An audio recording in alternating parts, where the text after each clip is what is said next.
What if I told you the option that feels cheaper every month could quietly drain more of your money over time? Not by a little, but by thousands. Because here's the truth no one tells you. Leasing a car looks smart on the surface. Lower monthly payments, new car every few years, less commitment. But that's exactly where most people stop thinking. They see the monthly number and assume they're winning. They're not looking at the full picture. And that's where the mistake begins. Most people believe leasing is the financially responsible choice. Flexible, affordable, low stress. But they've never actually sat down and done the full 5-year math. They've never tracked where every naira truly goes. And once you do, the story changes. Completely. My name is Caesar, and I'm on a mission to take you to financial freedom. One clear, honest breakdown at a time.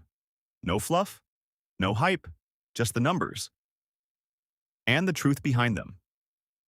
So if you enjoy simple, straight-to-the-point finance breakdowns like this, hit subscribe and drop a comment below. Because what we're about to uncover today might challenge everything you thought you knew about cars, money, and what it really means to afford something. Now imagine this.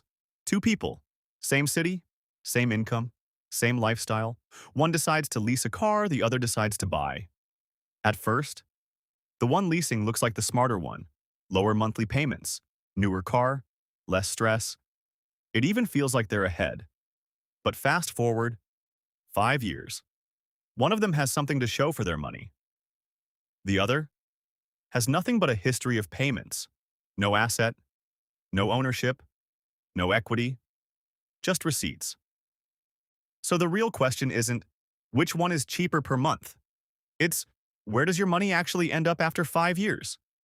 Because that's the game most people don't realize they're playing.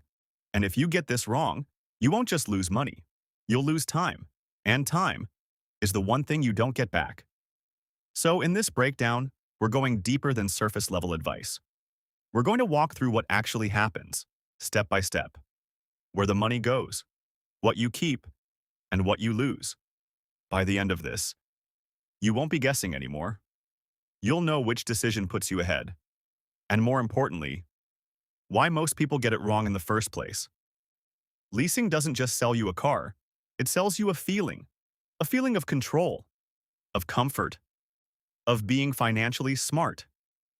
Because when you first look at the numbers, it does seem smarter. Lower monthly payments, a newer car, less upfront cost. On paper, it feels like you found a loophole, a way to enjoy more while paying less. And that's exactly why it works, because leasing is designed to win the psychological battle before you ever question the financial one. Think about it. You walk into a dealership. Two options. Buy this car for a higher monthly payment, or lease it for significantly less. Immediately, your brain leans toward the cheaper option. It feels responsible. It feels efficient. It feels like you're making the smart move. But here's what's really happening. You're not choosing based on total cost. You're choosing based on monthly comfort. And that's the trap, because leasing shifts your focus away from ownership and locks you into a cycle of payments that never truly end. Every 2 to 3 years, the cycle resets. New car, new contract, new excitement, same outcome. You keep paying, but you never arrive. That's the part most people don't see. Leasing sells comfort, not ownership. It sells the illusion of progress without the reality of it. And over time, that illusion becomes expensive, very expensive. Because while you're enjoying lower payments, you're also building nothing. No equity, no asset, no long-term value, just a pattern. Pay, return, repeat, pay, return, repeat. And the most dangerous part? It starts to feel normal. You convince yourself this is just how car ownership works. That you're supposed to always have a payment. That upgrading every few years means you're moving forward. But you're not. You're standing still. Financially, you're running on a treadmill, spending energy, spending money, but going nowhere. Let that sink in. 5 years of payments. And nothing to show for it. Not a car, not value, not even a partial return. Just the memory of driving something new. And here's where it hits harder, because it's not just about the money, it's about the identity it creates. Leasing quietly reinforces a lifestyle where appearances matter more than assets, where looking successful replaces actually being financially stable. And once that mindset sets in, it doesn't just affect your car decisions, it spreads into how you spend, how you save, how you define success. So you keep upgrading the car, but never upgrade your financial position. You're paying, but never progressing. And the worst part? You don't feel the loss immediately. It's subtle, hidden in small, comfortable payments, month after month, year after year. Until one day you look back and realize all that money never really became yours. And that's when the illusion breaks. Because leasing was never about getting ahead. It was about keeping you exactly where you are. Now here's where the story flips. Because buying a car doesn't feel good at the beginning. It feels heavy. Higher monthly payments, bigger commitment, less flexibility. At first glance, it almost feels like you're losing, especially when you compare it to leasing. Someone else is driving the same car, paying less, upgrading sooner. And you? You're locked in, paying more, waiting longer. It doesn't feel like a win. But that's because buying doesn't reward emotion. It rewards patience. And patience is uncomfortable. Buying delays gratification, while leasing rewards impatience. That's the real difference. One makes you feel good now. The other puts you in a position to win later. And most people choose based on how they feel in the moment, not where they'll be in the future. But here's what changes everything. When you buy, every payment is moving you toward something. Ownership, control, freedom. You're not just paying to use the car, you're paying to finish the game. And eventually, you do. That's the part most people underestimate. Because one day, the payments stop completely. No reset, no new contract, no starting over. Just silence. And that silence is where the real power begins. Because now, you enter a phase most people leasing never experience. Payment-free years. Let that sink in. The same car, still working, still serving you. But no monthly obligation attached to it.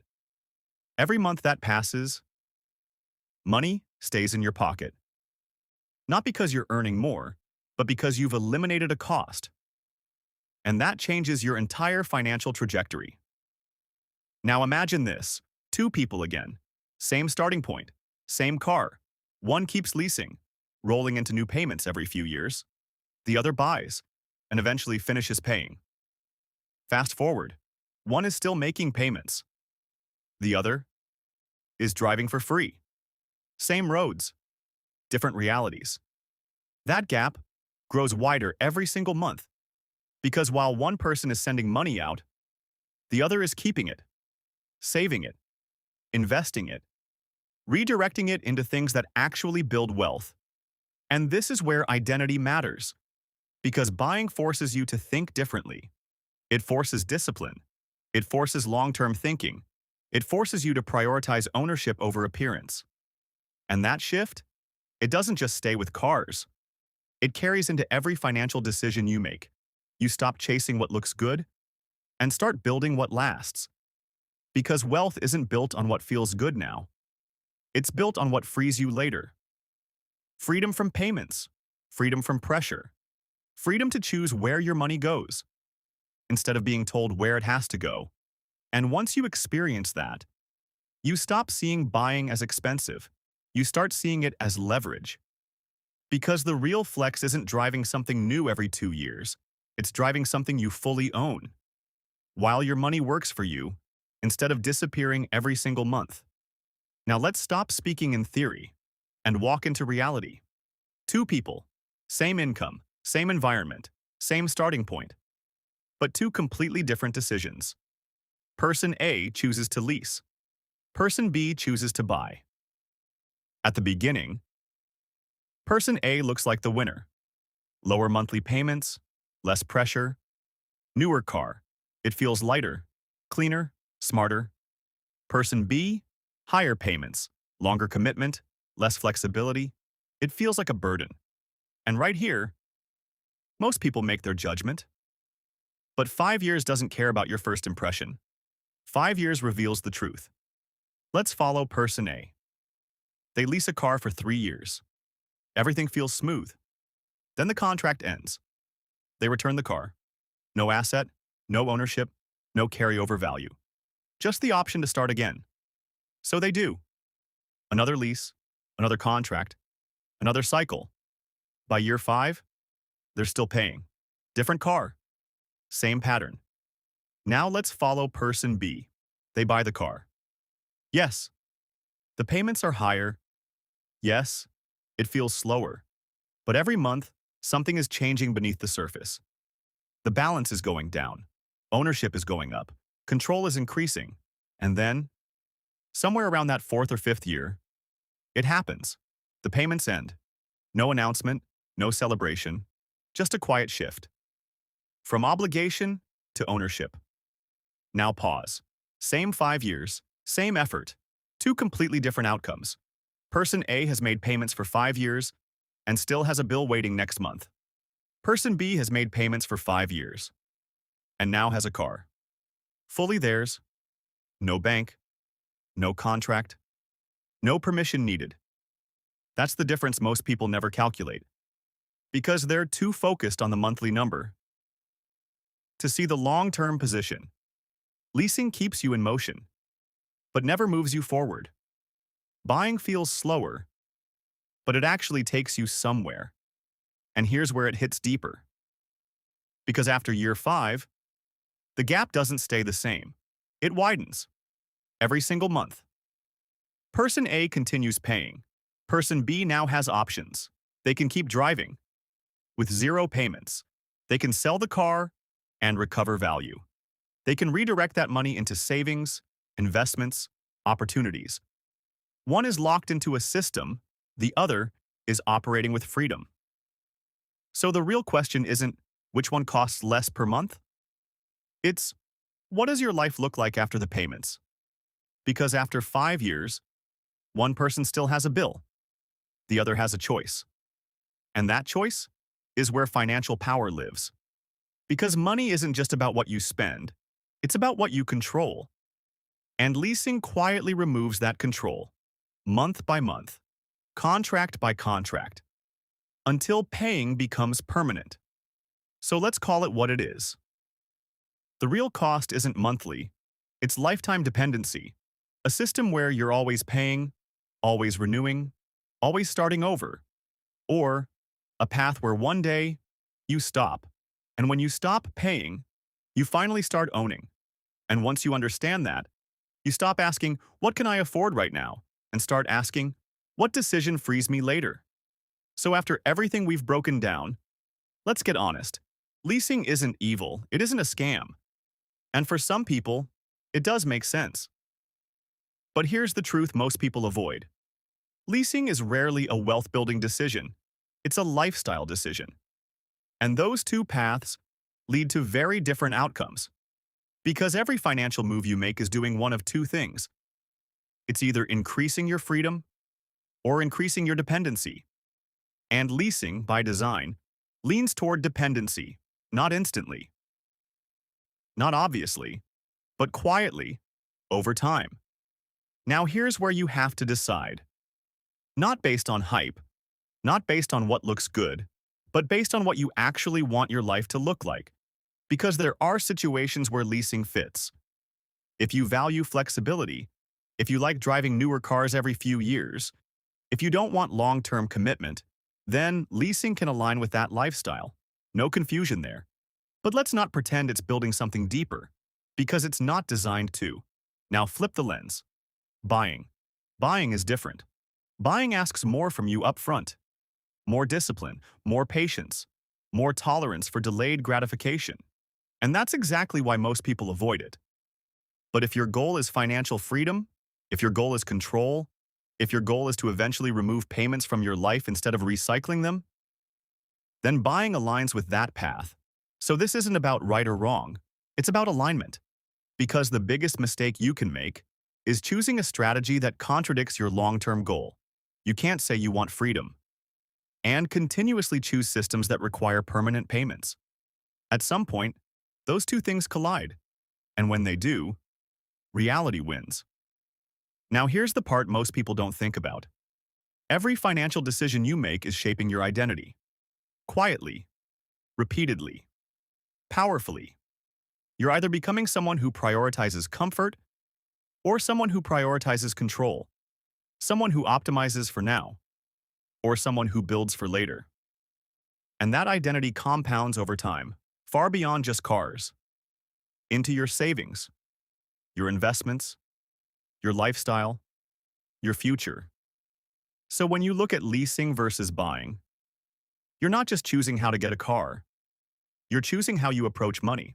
And that choice? It echoes for years. So ask yourself honestly, are you buying comfort or are you buying freedom? Because you can have both, just not at the same time. And whichever one you choose today will shape what your life looks like tomorrow. So don't rush this. Think it through. Run your own numbers. Look beyond the monthly payment and focus on the long game, because that's where the real difference is made.